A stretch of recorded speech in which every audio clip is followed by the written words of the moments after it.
Hey guys, so today you and I are going to talk about testing.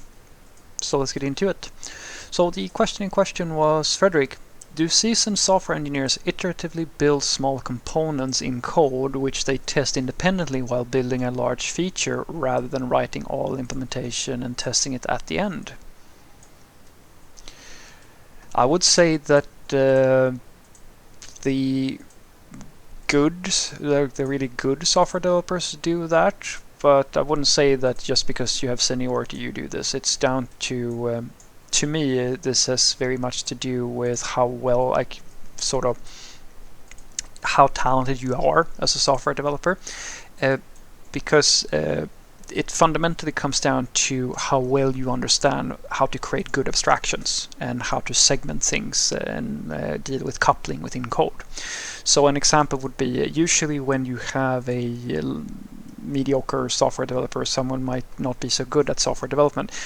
What usually happens is that they have a hard time thinking in terms of different logical segments. They have a hard time modeling a complex system in their head. So usually their abstractions become either very bloated, like you have really large superclasses, or you have really messy UI components that do too much, or things like that. Like they can't really figure out a way to deal with all the extra functionality, all the features, all the complexity, and so they're very limited in how granular they can be in their solutions. And what usually happens is, as I said, the complexity just continues growing, like on top of each other. Like it becomes an exponential growth in ugliness within the code. You see abstractions that really don't work so well, but the person lacks the talent to rethink the system or imagine how this could work, and so they just add to the complexity and try to, as I do like to say, they shim program. They try to just take what's ever there right now and continue building upon it, even if it's the wrong solution for the problem. They don't just recreate it because they simply lack usually the talent to do so. Or in some cases, of course, the problem is so big that they can't rewrite it and they're lazy. Like there are many ways. So you can argue for many cases here. What I, on the other hand, argue is that the software developers who become, as I call them, true seniors, the true masters of the software engineering, they have this ability, and they realize that they get very good at modeling their problems in a way, like mentally. They can mentally picture a feature into small and divide the feature into smaller components as you're describing. And this is what they usually do. They divide these problems into smaller segments and realize that here are all the players in my domain, and I need to segment them in this fashion because this keeps the code low. It has a loose coupling, and now I can test, basically divide and conquer. I can test each individual component. Whether or not they do it, like, they create that component first and then they write tests or so forth, there is a bit of a flavor there, because sometimes you have a problem that is so complicated that you start doing, I do this many times, in many cases, where I have a situation where, like, I have to do so much exploratory coding or reading up upon, like, basically trace the existing functionality within the system, that if I want to fix it, there's no way for me to foresee all the segments or all the different functions or modules that I'm going to need in order to make this thing happen. I know how to approach the problem, divide and conquer, but what I usually do is that I start dividing it up into smaller pieces where I know that we have different, like over here we have one component that's dealing with this part of the problem, there's another component that deals with that part, and so I create all the different components and segment them I try to, at the very least, in a fairly modular fashion. And then when I have a full picture of, right, this is how everything's going to fit together, I might write the test. Or in some cases it's a very cookie cutter problem, as we described here, where I realize that I only have to create, like, I have to break this thing into smaller pieces, and then I can just test that piece because I know exactly how that piece of functionality is going to work. It really depends on how complex the problem is. What I do see, on the other hand, is that the seasoned software developers, or, like, I don't really like that term because it just indicates to me it's sort of how many years have you been spending on this thing? And I've worked with many software developers now, guys, who have like 10-20 years of experience, who aren't really all that good at this, because and I truly believe that it basically comes down to how far you're going to further your education. I find that usually the software developers who never actually get into or get any good at writing unit tests or things like that, they're usually also very sucky at architecture. And the reason being because I argue is that when you become a mid-level software developer, you get to that magic moment, as I've talked about in other videos, where you are now good enough to keep a job. You are good enough to ship something and create a mediocre system or a mediocre solution. Basically, it's going to work, but it's probably not going to be a very elegant solution, or it's probably going to just be something there where it's going to require quite a hefty amount of maintenance. And usually software developers who are very weak in testing and writing unit tests and doing so in a clean and efficient way, they exhibit this problem. There's